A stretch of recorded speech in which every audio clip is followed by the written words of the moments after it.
je suis contente, je pars du Mali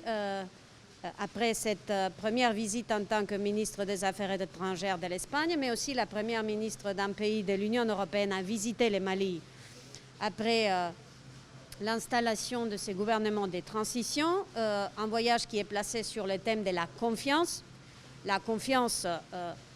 qu'il faut entre les gouvernements du Mali et les partenaires internationaux, donc l'Espagne, la confiance entre les Maliens eux-mêmes et la confiance entre les citoyens qui habitent dans des zones du pays qui sont plus au calme et ceux qui sont dans des régions qui subissent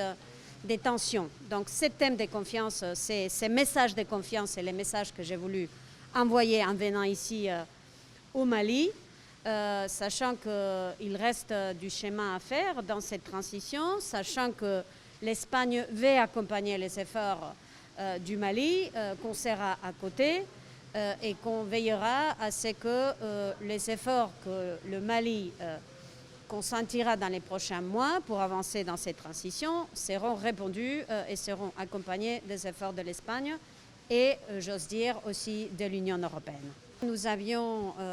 des programmes de coopération qui étaient en marche, qui allaient jusqu'à 2021, qu'on avait suspendus. Donc, première mesure, c'est de reprendre les programmes là où on les avait laissés. Deuxième mesure, c'est de démarrer un dialogue avec les gouvernements du Mali pour identifier les priorités pour le programme de 2022-2025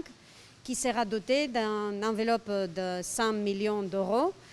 dont on va commencer maintenant la discussion sur les priorités. Nous serons attentives aux souhaits exprimés par les gouvernements du Mali quant à leurs priorités et nous essaierons dans la mesure du possible d'y répondre.